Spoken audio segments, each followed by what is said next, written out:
사무엘이 자라매 여호와께서 그와 함께 계셔서 그의 말이 하나도 땅에 떨어지지 않게 하시니 단에서부터 브엘세바까지의 온 이스라엘이 사무엘은 여호와의 선지자로 세우심을 입은 줄을 알았더라.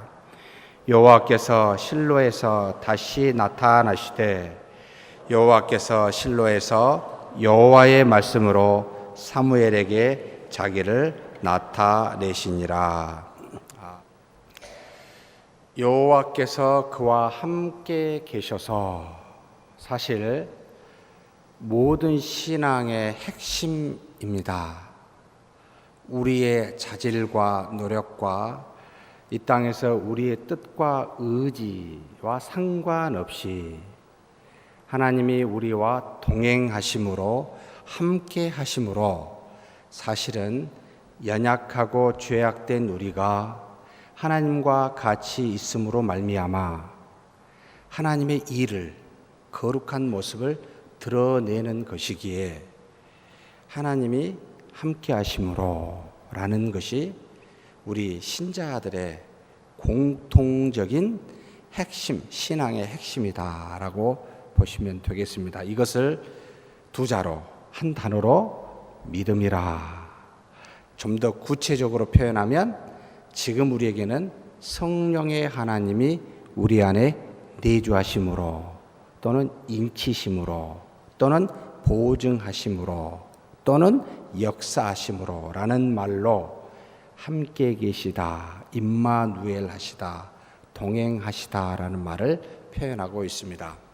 그런데 이와 같은 놀라운 역사가 오순절날 마가의 다락방이라는 곳에서 성령이 이 땅에 오사 성령의 시대를 여는, 그래서 저와 여러분의 의지와 상관없이 창세전에 택한 기쁘신 뜻대로 택한 우리에게 오사 우리로 하여금 하나님의 자녀가 되는 놀라운 권세를 허락하셨는데 구약시대는 어떻게 하셨을까? 한 번 오신 성령이 우리에게서는 떠나지 아니하시는데 사실은 구약에서도 성령께서 간헐적으로 역사하시는 모습이 나타납니다.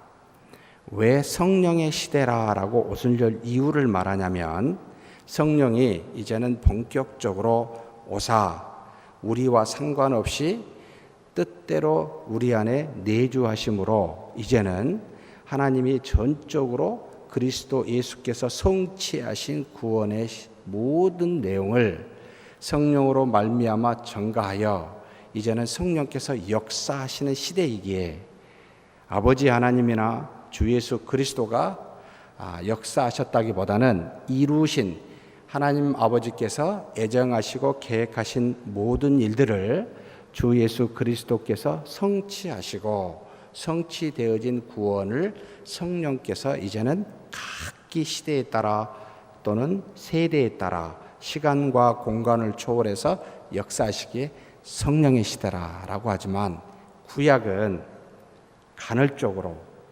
역사하셨다가 또는 안 하셨다가 그래서 성령이 하나님의 영이 역사한 사람을 메시아 기름 부음 받은 자 또는 하나님이 택하여 사용받는 자 딱 세 종류였죠. 왕이나 선지자나 또는 누구죠?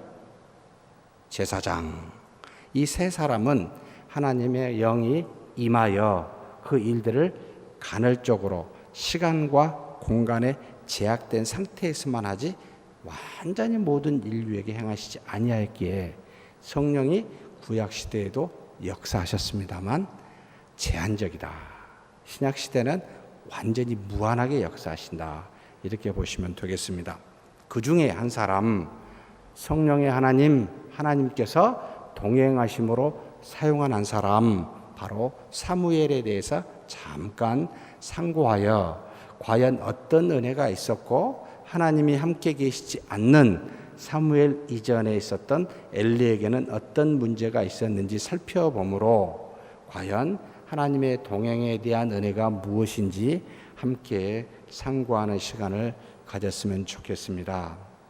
사실 우리가 읽은 본문 사무엘상 3장 19절에서 21절은 3장 전체를 요약한 내용인데 잠깐 앞에서부터 살펴보고 뒤에까지 보도록 하겠습니다. 3장의 초반부에 보면 아이 사무엘이 엘리 앞에서 여호와를 섬길 때에, 그렇죠, 그 어머니 한나가 하나님 앞에 정말로 헌신하여 서원하여 하나님으로부터 얻은 아들, 그가 젖을 뗄 때에 하나님 앞에 곧 사무엘에게 맡겨 하나님께 드리는 서원한 대로 드렸죠. 그래서 이 아이 사무엘은 어머니 아버지를 떠나 엘가나와 한나를 떠나 사무엘과 더불어서 살게 되었고, 사무엘을 통하여 엘리를 통하여 훈련을 계속해서 받게 됩니다. 제사장으로서 하나님을 섬기는 법이 무엇인지를 차근차근 엘리로부터 교육을 받게 되는데, 어머니 한나는 매 제사를 드릴 때마다 겉옷을 가지고 갖다 주고 1년에 한 차례밖에 보지 못했죠. 어찌되었든 이와 같은 일을 감당하고 있었을 때 재밌는 표현을 씁니다. 1절에 여호와의 말씀이 희귀하여 이상이 흔히 보이지 않았더라라는 표현을 씁니다. 하나님께서 이 제사장 엘리를 통하여 많은 일들을 이루어 가고 그와 같은 하나님의 뜻을, 이상을, 말씀을 주어 이루어 가는데 하나님의 말씀이 희귀했어요. 이상이 잘 나타나지 않았습니다. 그 이유가 뭡니까? 2장 29절에 나타나 있습니다. 너는 어찌하여 내가 내 초소에서 명령한 내 재물과 애물을 밟으며 내 아들을 나보다 더 중히 여겨 내 백성 이스라엘이 드리는 가장 좋은 것으로 너희들을 살찌게 하느냐라고 엘리의 죄에 대해서 정확하게 하나님이 지적하셨습니다. 무슨 죄입니까? 하나님께서 명령한, 하나님의 초소에서 명령한 하나님의 재물과 애물을 밟았다, 무시했죠. 두 아들 홈리와 비느하스가 그 하나님에 드려지는 애물을 마음대로 가져 축척을, 재산을 부풀렸죠. 하나님의 재물을, 하나님의 제사를 무시한, 하나님의 재물과 예물을 밟은 그와 같은 처사였다라고 지적을 하고 있고, 그러면서 그것을 훈계하여 돌이켜야 될 아비된 도리로서 이 엘리가 그렇게 하지 않고 내 아들을 나보다 더 중히 여겨 내 백성 이스라엘이 드리는 가장 좋은 것으로 너희들을 살찌는 도다. 자식을 훈계하지 않았을 뿐만 아니라 자식이 가져온 그 하나님께 드려진 애물을 가지고 어떻게 해요? 자신들이 살찌게 부를 축적했다라고 해서 이와 같은 죄 때문에 하나님께서 당신이 영으로 메시아로 부른 이 기름 부음 받은 엘리에게 그 본연의 역사를 이루도록 도와주시는 것이 아니라 말씀이 뜨문뜨문하게, 하나님이 주시는 이상이 희귀하게 나타나게 했습니다.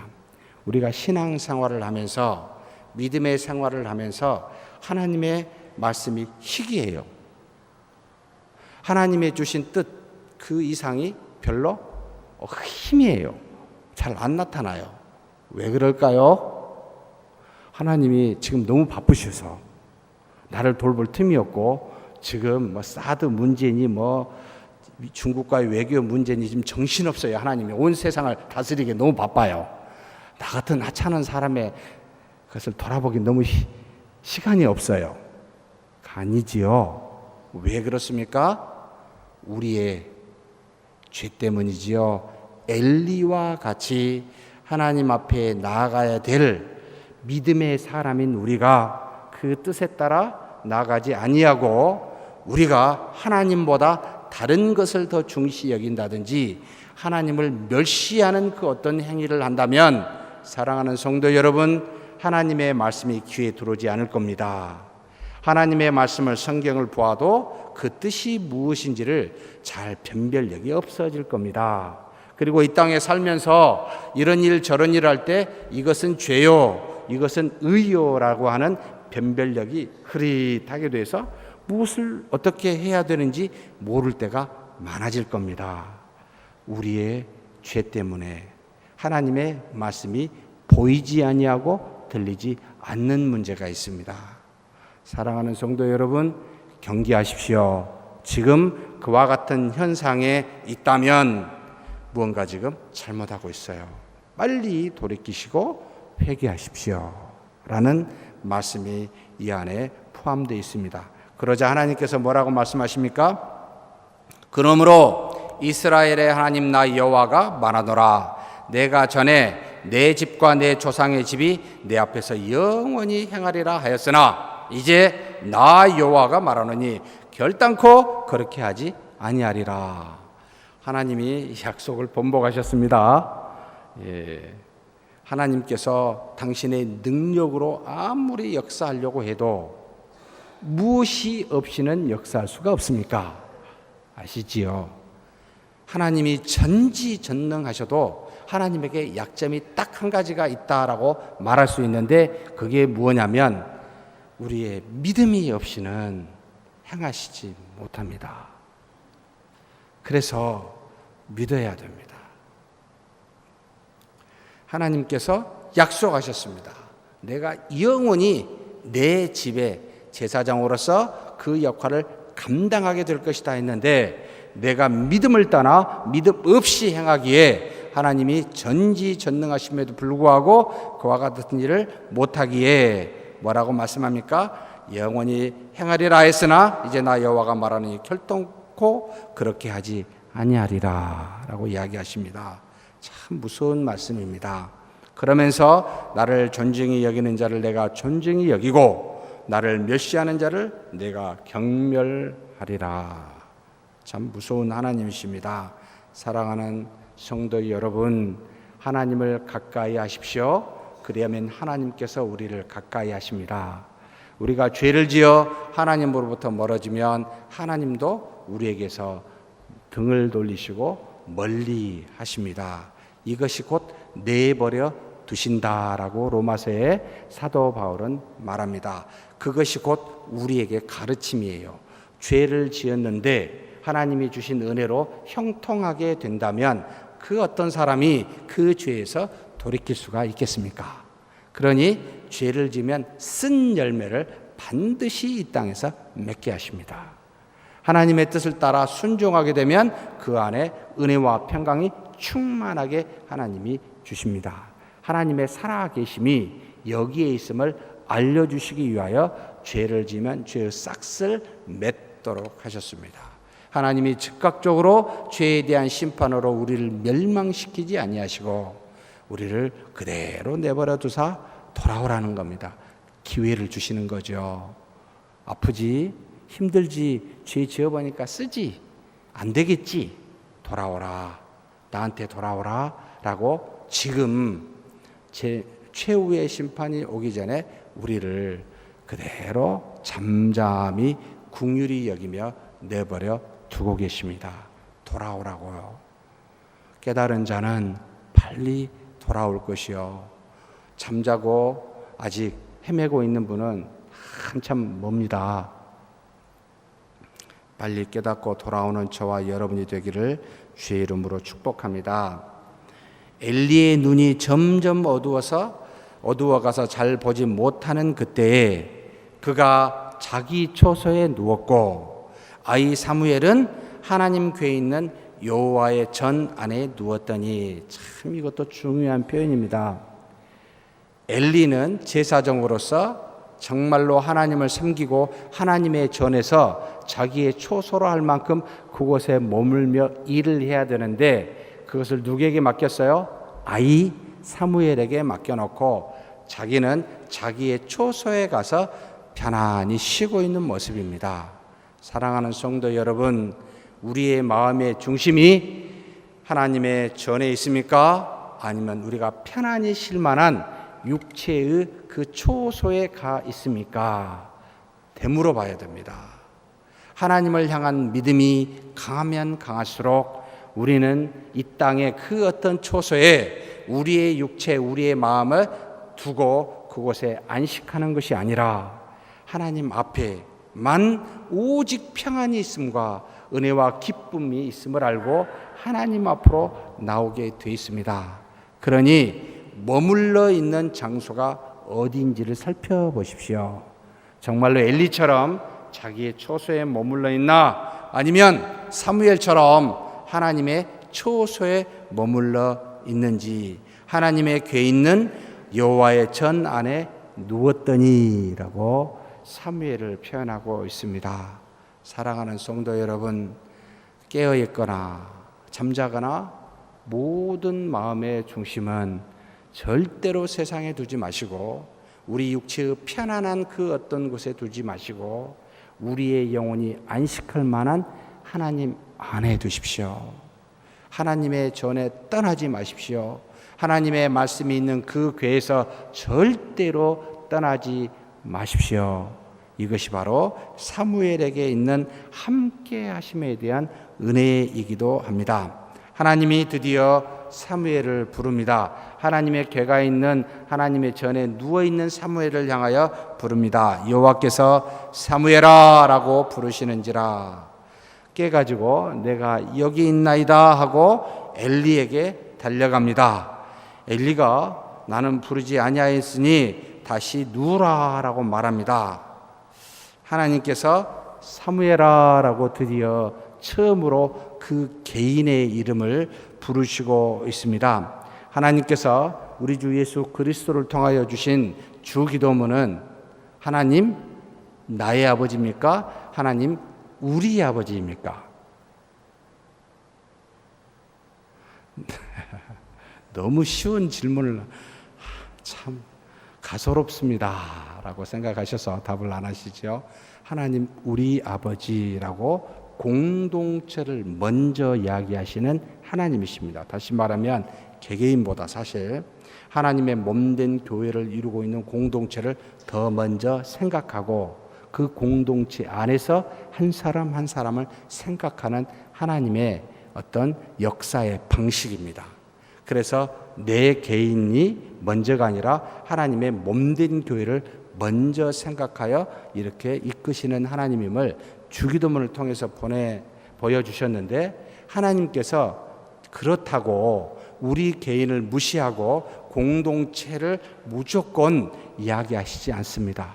굉장히 개인적으로 한 사람 한 사람 이름을 불러서 하나님께서 당신의 뜻을 드러내십니다. 사무엘아, 사무엘아. 우리의 이름을 아시는 하나님이십니다. 우리 각각의 형편과 사정을 아시는 하나님이라는 겁니다. 그저 뭉뚱그려서 서문교회를 사랑해서 나를 사랑한 것이 아니라 우리 개개인 각자를 그 형편과 사정 안에서 정확하게 아시고 부르십니다. 아무개야 라고요. 이것은 사무엘에게만 해당된 게 아니고 신구약 전체에 당신이 부르는 모든 사람들에게 동일하게 하셨습니다. 가장 먼저 보면 창세기 22장 11절에 보면 아브라함아 아브라함아 굉장히 다급하게 부르는 모습이 있습니다. 이삭을 칼로 모리아산에서 잡으려 할 때에 하늘에 있는 하나님의 천사가, 하나님인지 하나님의 천사인지 모릅니다만 하나님의 천사라고 기록되어 있습니다. 하나님처럼 이야기합니다. 메신저의 역할이기도 모르겠는데 하나님께서 그를 통하여 이 아브라함을 부릅니다. 아브라함아 아브라함아. 여러분, 개개인의 이름을 부르고 계시는 하나님입니다. 출애굽기 3장 4절에도 정말로 유명한 바로 모세를 떨기나무에서 부르는 모습이 나타납니다. 모세야 모세야 하시면서, 그뿐만이 아닙니다. 여러분, 신약 성경에도 정말로 다메섹에서 하나님의 믿는 사람들을 핍박하기 위하여 유대인으로서 이 사울이 정말로 옥에 가두어 죽이려고 그곳을 가고 있었을 때 사울아 사울아 내가 어찌하여 나를 박해하느냐 핍박하느냐 라고 부르면서 그 사울의 정확한 이름을 부르시는 하나님이십니다. 사랑하는 성도 여러분, 하나님이 모르실 것 같지요? 우리 각자의 이름을 아시고 그 이름 속에 우리 각각의 형편과 사정을 정확하게 알고 계시는 하나님이십니다. 그래서 우리를 정확한 때에 정확한 정해진 장소에서 부르십니다. 아무개야 라고요. 그럴 때 어떻게 해야 되겠습니까? 내가 여기 있나이다 라고 말을 했는데 사무엘이 어디로 쪼르르 갔습니까? 당연히 늘 자기를 불렀던 엘리에게 쪼르르 갔습니다. 아직은 한 번도 여호와를 만난 적이 없어 이름을 부르면 무조건 엘리지, 스승님이니까 이래 잠자고 있는데 뭔가 필요한가 보다 라고 쪼르르 엘리에게 갑니다. 참 이게 우리한테는 굉장히 중요한 부분입니다. 우리에게 들려지는 소리가 굉장히 많이 있습니다. 세상에 우리를 부르는 소리가 너무나 많이 있습니다. 저 문을 나가면은 우리로 하여금 수없이 많은 메시지가 전해옵니다. 이것이 중요하다. 이렇게 살아야 된다.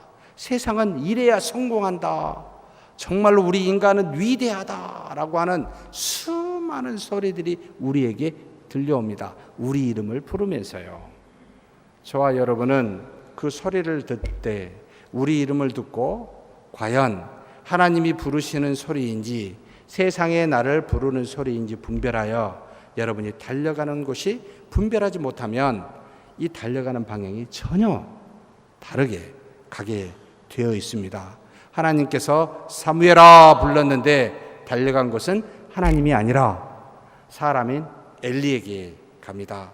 우리는 종종 이것이 정말 하나님의 뜻일 거야, 이것이 맞아 라고 마음속에 생각나는 것을 하나님의 생각이라고, 내 생각이라고 구별하지 않고 그냥 무작정 하나님인 줄 알고 뛰어가는 어리석은 사람이 있는가 하면, 반대로 하나님이 주신 분명한 말씀인데도 하나님의 말씀이라고 생각 안 하고 쪼르르 사람에게 달려가는 어리석은 사람도 또한 존재합니다. 음성을 듣는 것도 중요한데 이 음성을 듣고 누구에게로 가는지도 굉장히 중요합니다. 이 소리가 하나님의 소리인지 세상의 소리인지, 그리고 하나님의 소리를 들었어도 하나님께 나가야 되는데 사람한테 나아가는 어리석은 사람들이 있기 때문입니다. 그러니 우리는 항상 성경에 깨어있으라라는 말을 쓰고 있습니다. 뭐 잠도 자지 말라는 건가요? 어떻게 잠 안 자고 살 수 있습니까? 육체적인 깨어있음을 말하지 않고 우리의 변별력을 말합니다. 하나님께 집중하여 하나님의 말씀이 무엇인가를 지속적으로 생각하라라는 겁니다. 왜냐하면 조금만이라도 여기서 벗어나게 되고 이 하나님을 향한 것이 약간만이라도 틀어지면 하나님의 음성처럼 들리는 수많은 소리로 인하여 우리가 혼동이 되기 때문에 그렇습니다. 그래서 교회에서 이게 하나님의 뜻이야 라고 감히 생각하면서 주장하시는 분들이 있어요. 하나님이 이래 라고 감히 사람들에게 말을 하는 분들이 있어요. 사랑하는 성도 여러분, 조심하십시오. 하나님께서 이것 외에 다른 말을 하시겠습니까?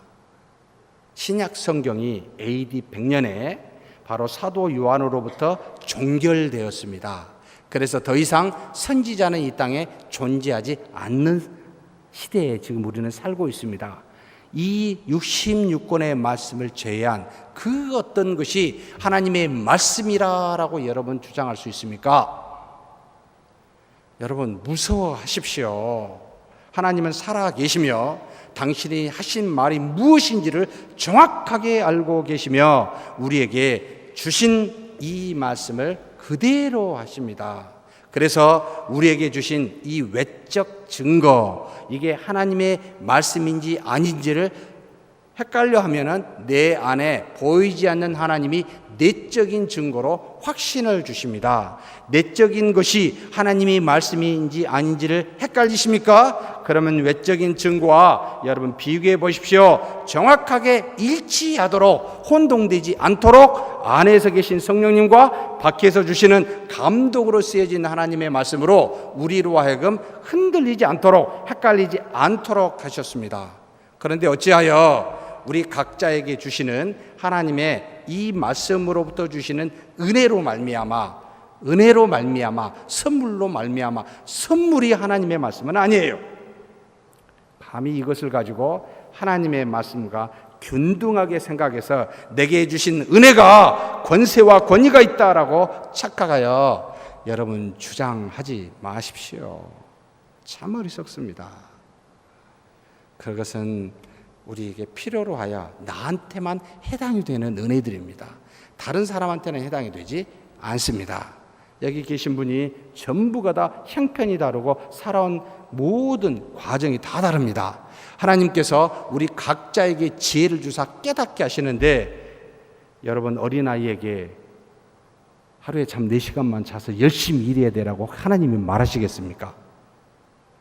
저 같은 사람에게 잠을 많이 자면 미남이 돼, 그러니까 10시간씩 자야 되라고 저한테 말하시겠습니까? 어떤 사람에게는 이게 필요합니다. 어떤 사람에게는 이게 필요한 게 아니고 이게 악이 될 수 있습니다. 그런지 우리에게 주신, 우리의 환경에 맞춰 주신 은혜의 말씀을, 하나님의 말씀이 아니라 은혜로 주신 그런 어떤 음성들, 말씀에 한 단계 더 나가는 적용이라고 말하는데, 이걸 가지고 하나님의 말씀과 동등하게 권위를 여겨 하나님이 이렇게 하라고 하셨으니 당신도 그렇게 하셔야 돼요.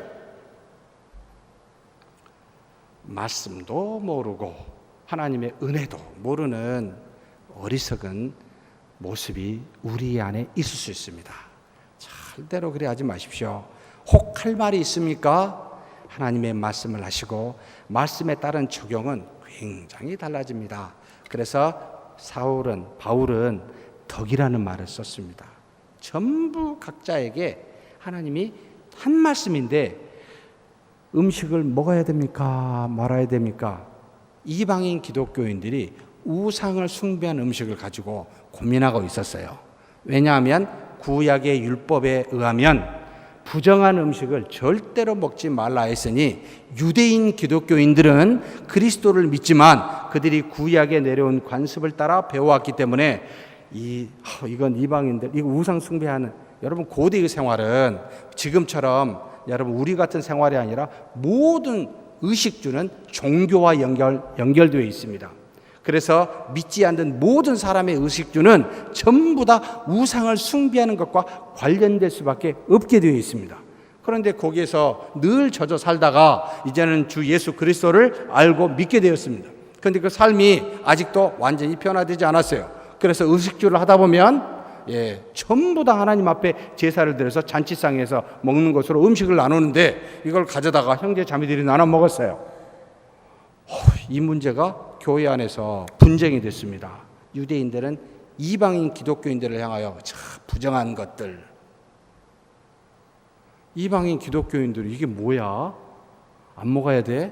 그럼 우리 보고 의식주를 포기하라는 말이야? 어떻게 됐죠? 하나님이 뭐라고 말씀하시죠? 네? 성령이 우리에게 감동을 주사 성령의 인도하심대로 네 맘대로 해라 이거예요. 그 말이 무슨 뜻인지 아세요? 마음에 꺼리면 먹지 말고. 꺼리는 사람은 누구죠? 유대인 기독교인입니다. 다시 말하면 이 음식은 유대인 기독교인들은 먹지 말고, 마음에 꺼리지 아니하고 모든 음식은 하나님으로부터 왔으니 감사히 먹은 사람은 먹어라. 누구죠? 이방인 기독교인들입니다. 다시 말하면 유대인 기독교인들은 먹으면 안 되고 이방인 기독교인들은 먹어도 돼. 참 희한한 말씀이죠. 이것이 기독교인의 자유입니다. 이것이 말씀으로 그렇게 표현된 게 아니고, 우리 안에 하나님을 향한 믿음이 있으면 우리 형편과 사정에 따라 어떤 사람은 술을 먹어도 되고 어떤 사람은 먹지 않아야 되는 환경을 정확하게 성령께서 하시고 알려주셔요. 여러분, 술을 먹으라니까 나도 그런 환경을 주시면 정말 감사하겠다고 혹시 생각하신 분은 아니 계시겠죠. 이와 같이 말씀과 말씀에 나타난 지혜는 좀 다르다는 걸 기억하셔야 됩니다. 어찌됐든 내가 여기 있나이다 라는 이것은 하나님께 해야 되는데 이 사무엘은 아직 변별력이 없어서 습관에 따라 엘리에게 갑니다. 두 번째도 하나님이 부르십니다. 엘리가 동일하게 말합니다. 사무엘이 아직 여호와를 알지 못하고 여호와의 말씀도 아직 그에게 나타나 아니한 때이기 때문에 그는 또 엘리에게 갑니다. 여호와께서 세 번째 부르십니다. 경험이 많은 이 엘리가 드디어 자각을 했어요. 여호와께서 이 아이를 부르신 줄을 깨닫게 되고, 그래서 엘리가 사무엘에게 말합니다. 여호와여 말씀하옵소서, 주의 종이 듣겠나이다 라고 말해라. 나한테 오지 말고. 그러자 이 말을 듣고 그는 다시 돌아가게 됩니다. 여호와여 말씀하소서. 무슨 말입니까? 부르는 대상을 알고 그 하나님께 반드시 알고 나아가라라는 겁니다. 사랑하는 성도 여러분, 사람에게 나아가지 마십시오. 제발 부탁입니다. 어떤 사람이라도 의지하지 마십시오. 어떤 사람도 믿지 마십시오. 평생을 같이 살아와도 믿으시면 안 됩니다. 대신 뭐 해야 됩니까? 사랑해야 됩니다.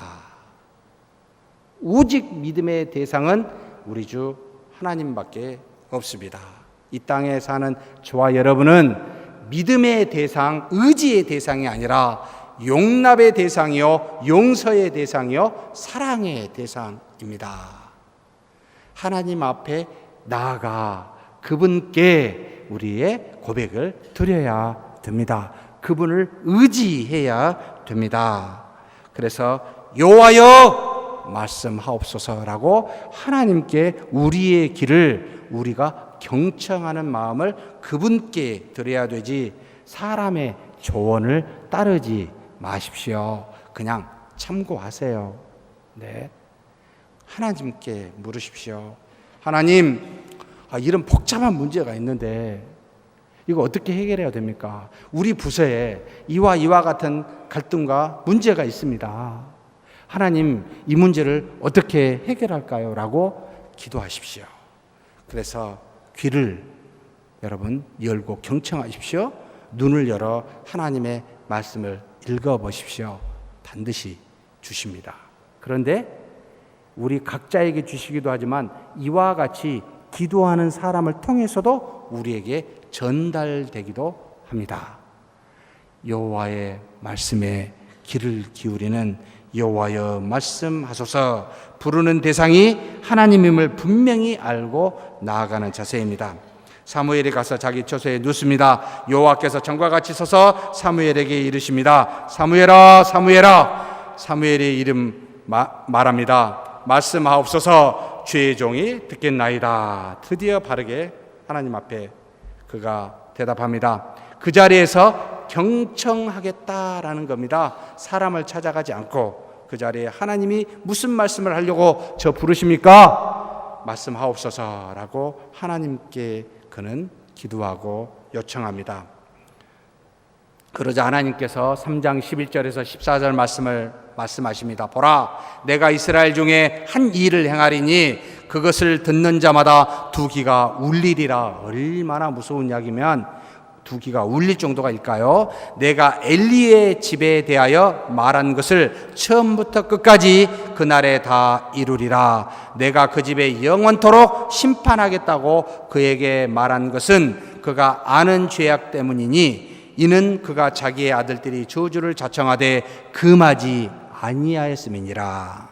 그러므로 내가 엘리의 집에 대하여 맹세하기를 엘리의 집의 죄악은 제물로나 애물로나 영원히 속죄함을 받지 못하리라 하였노라. 참 무서운 말씀입니다. 엘리가 사무엘에게 무엇을 말씀하였는지 이제는 궁금해서 아침이 되어서 묻습니다. 하나님께서 엘리의 집에 대해서 말씀하신 대로 내 집에 노인이 없으리라, 모든 사람이 다 젊었을 때 죽으리라 라고 한 그 말, 한날에 두 아들이 죽으리라 라고 한 말, 이 모든 것들이 다 이루어질 거라고 지금 말하고 있는데 엘리가 일어나서 아침에 사무엘에게 묻습니다. 무슨 말 했는지요? 그가 조금도 숨기지 아니하고 말합니다. 여러분, 제자로서 스승에게 조금도 숨기지 않고 하나님의 말인데 약이 할 수 있을까요? 저한테 생각을 해봤어요. 제가 굉장히 좋아하고 사랑하고 빚을 졌어요. 근데 하나님이 그 사람에 대해서 저주의 말을 했어요. 저한테. 제가 어떻게 할까? 여러분은 어떻게 하시겠습니까? 조금도 숨기지 아니하고 말할 수 있습니까? 이럴 수 있는 사람은 이런 사람밖에 안 돼요. 철저하게 하나님의 역사를 믿는 사람, 하나님은 선하신 분이라고 철저하게 알고 있는 사람만 이 사실에 대해서 조금도 숨기지 아니하고 하나님의 뜻을 그대로 전할 수가 있습니다. 조금이라도 우리가 친하면 나쁜 말 하기 되게 어렵잖아요.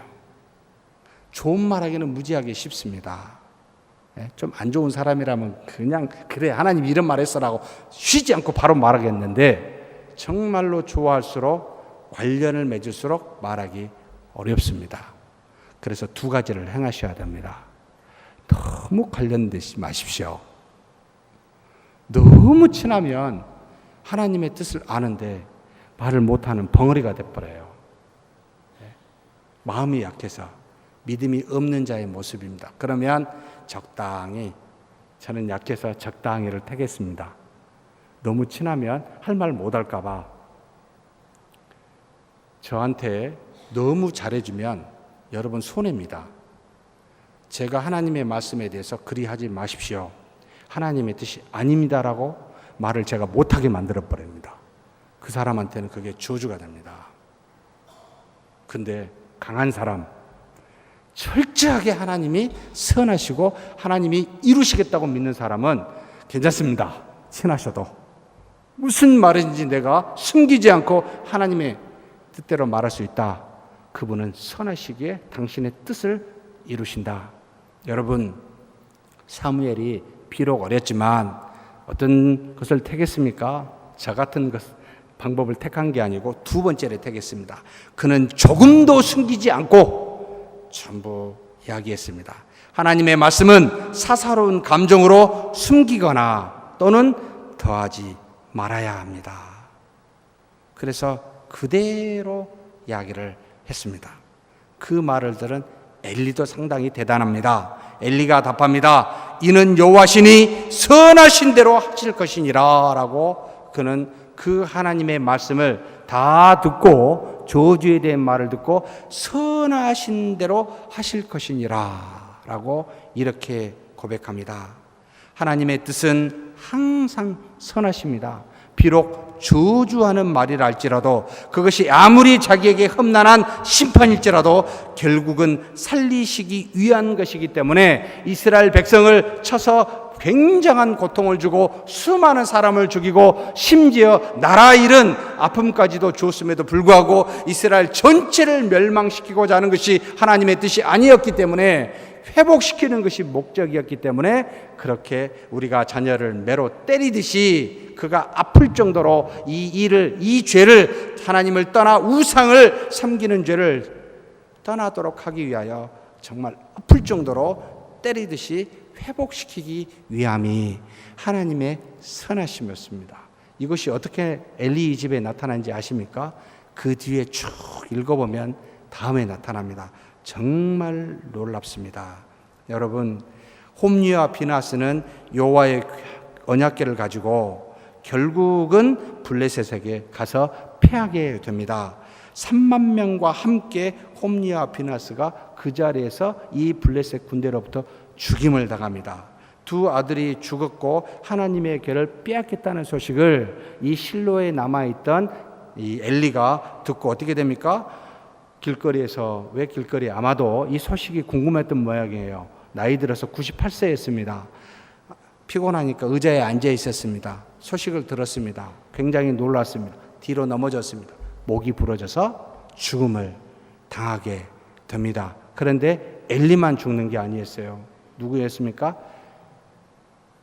비느하스의 부인이 아이를 해산할 날이 가까웠는데 이 소식을 듣고 아이를 해산하고 이 비느하스의 부인은 이름도 안 나타나 있어요. 성경에.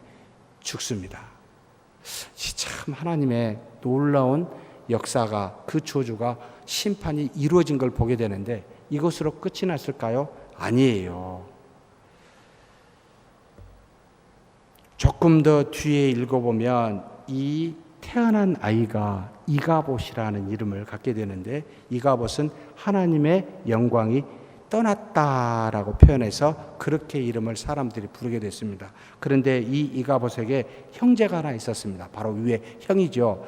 아이둡이라는 이 형이 하나 있었는데, 아이둡의 아들이 아이야입니다. 이 아이야, 다시 말하면 엘리의 증손인데, 이 아이야가 바로 그 유명한 요나단의 친구요, 그 다음에 그 아버지 사울 왕의 대제사장이 됩니다.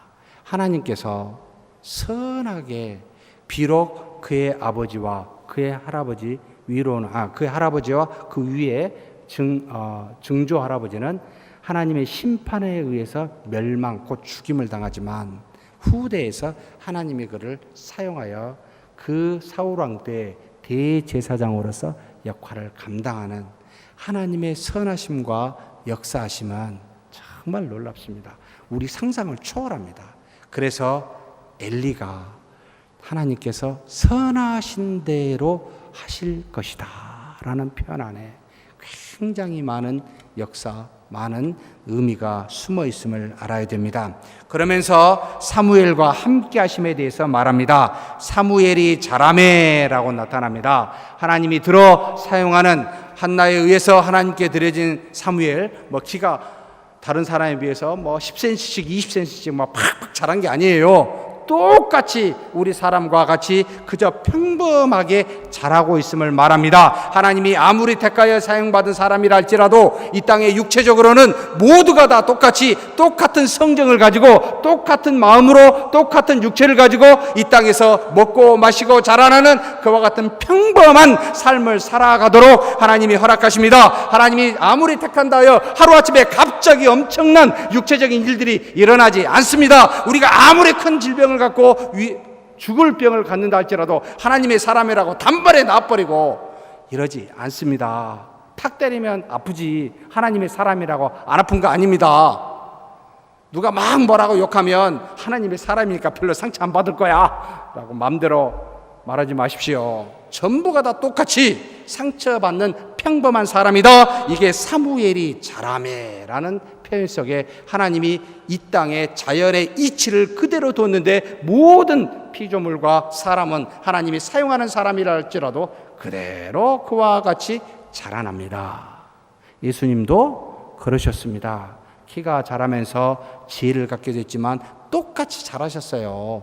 팍팍 크거나 힘이 세거나 남보다 뭐가 얼등한 이러지 않았습니다.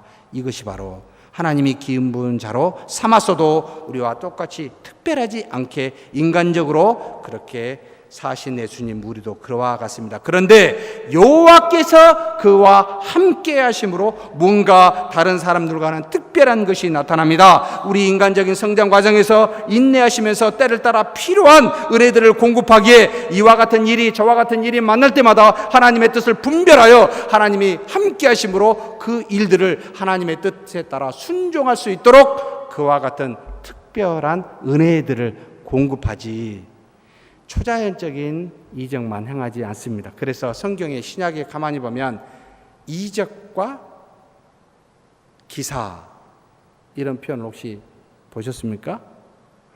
반드시 이 두 단어는 거의 함께 옵니다. 이적과 기사, miracle and sign이라는 뜻인데 하나님이 우리에게 초자연적인 능력을 주시면 초자연적인 능력으로 절대 끝나지 않습니다. 그 초자연적인 능력 안에 하나님의 뜻이 무엇인지를 사인이 들어가 있습니다. 반드시 그 안에는 하나님이 이 기적을 일으키는 이유에 대해서, 그래서 이 기적과 이적과 기사라는 표현을 같이 씁니다. 여러분, 하나님은 그냥 심심해서 초자연적인 일을 행하시지 않습니다. 이 세상에서 가장 위대한 기적이 뭘까요? 가장 뛰어난 기적이 뭐라고 보이십니까? 죽은 자를 살리는 거. 예수님이 평생 동안 몇 명 살리셨을까요? 예? 예수님이 이 땅에 사시면서 3년 반의 공생애 동안 죽은 자를 몇 명 살렸다고 신약 성경에 복음서에 나타나 있습니까? 아이고, 그런 쉬운 걸 자꾸 물어보시니까 3명입니다. 별로 안 놀라시네요. 저 같으면요, 최소 하루에 1명 살릴 것 같아요. 1000명 그러면 3년이면 1000명이잖아요. 하루에 1명도 좀 너무 작게 보이는데 그냥 1명씩 살리면 어떻게 될까요? 막 구름처럼 몰려오지 않겠어요? 서문교회가 이게 막 이 정도 갖고 되겠습니까?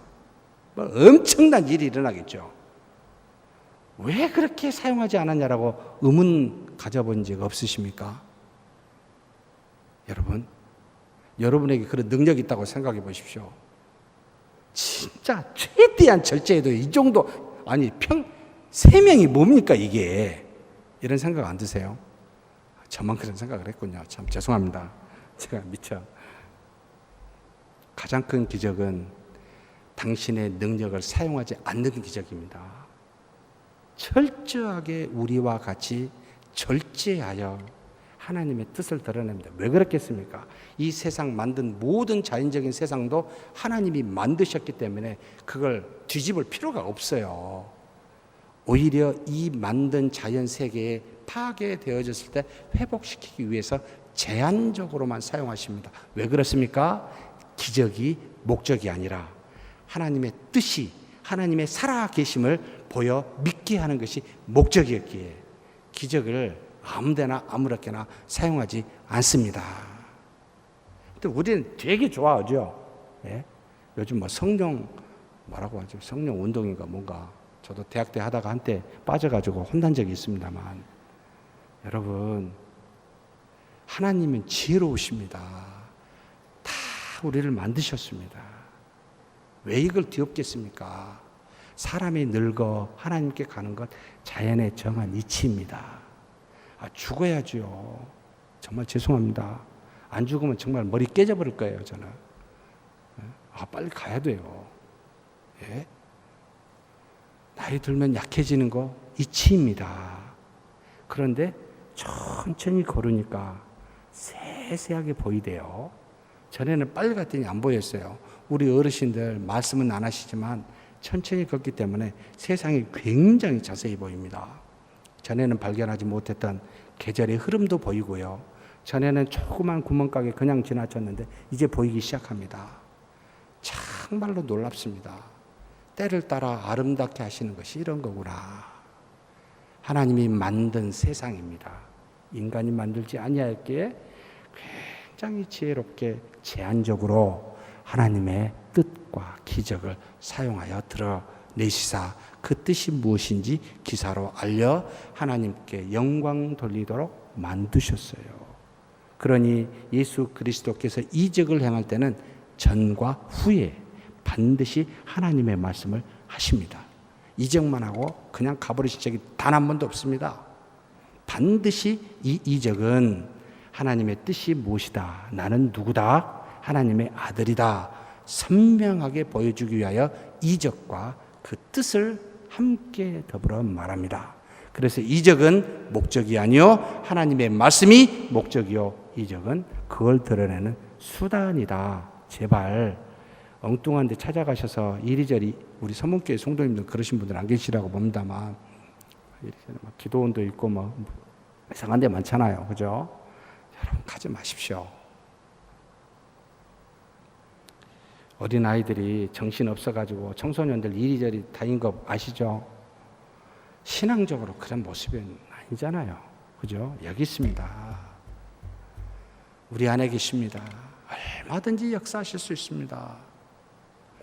어찌됐든 하나님은 이와 같은 일을 행하면서 당신의 은혜를 동시에 이 아이야를 통하여 엘리 집안에 은혜를 주셨죠. 그런데 어찌됐든 이렇게 하나님께서 함께 계셔서 특별한 은혜를 줬는데 이 특별한 은혜는 바로 무엇입니까? 바로 그의 말이 하나도 땅에 떨어지지 않게 하시니, 하나님이 이 사무엘에게 준 함께 하심의 특징은 하나님의 주신 말씀이 땅에 떨어지지 않고 전부가 다 그대로 전달이 됐고, 전달되어진 하나님의 말씀은 이 사무엘을 통하여 하나님의 백성에게 다 선포되게 하였으니, 그래서 하나님의 말씀을 다 듣게 사무엘이 하였을 뿐만 아니라 그 말씀을 백성에게 전해서 모두가 다 알아, 단에서부터 브엘세바까지. 단은 이스라엘의 최남단이요, 브엘세바는 이스라엘의 최북단입니다. 우리말로 말하면 할라에서 백두까지입니다.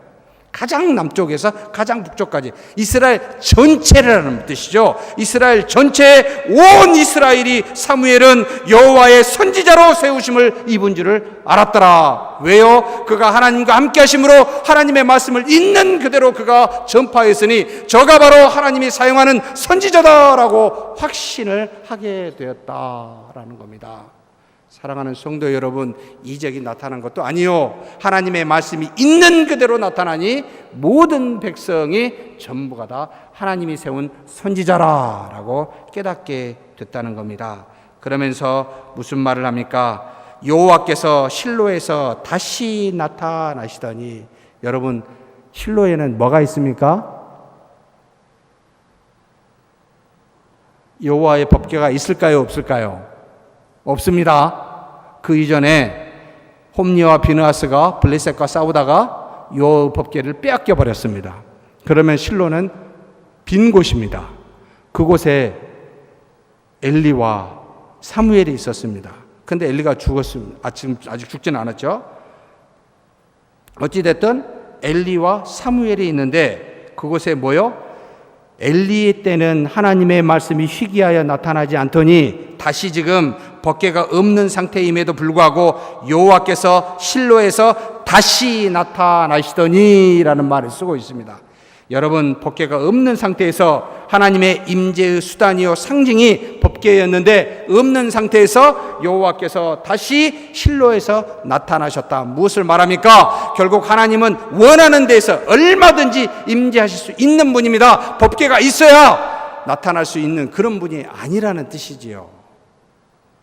서문교회 안에만 하나님이 계신 것이 아니라 언제 어디서든지 당신이 필요하면 역사하실 수 있는 그런 분입니다. 그런데 어느 곳에서 여호와와 함께하며 그의 말을 듣는 바른 지도자 사무엘이 있었으니 비록 법궤가 없다 할지라도 이 사무엘에게 하나님께서 역사하사 자신을 임재를 드러내 보여주셨습니다. 여호와가 다시 나타났습니다. 하나님의 법궤가 있어도 바른 지도자가 아닌 이 엘리와 같은 사람이 있다면 하나님의 말씀이 떠나버립니다. 잠시 역사하지 않습니다. 그러나 하나님의 법궤가 없다 할지라도 하나님의 말씀을 들고 바른 말씀을 선포하는 자가 있다면 그것이 어디든지 어떤 장소든지 하나님께서는 역사하실 수 있는 전지전능하신 분이시다. 사랑하는 성도 여러분, 바른 목회자가 있기를, 그리고 그런 사람이 우리 교회에 있기를 간절히 기도해 주셔야 됩니다. 하나님의 말씀을 있는 그대로 전하는 사람, 자기 아들을 자기보다 더, 하나님보다 더 사랑하는 그런 지도자가 있으면 나타날 리가 없습니다. 법궤가 있다 할지라도. 그러나 법궤가 없을지라도 하나님의 말씀을 있는 그대로 전하면 여호와가 다시 나타나 역사하더라라고 말합니다.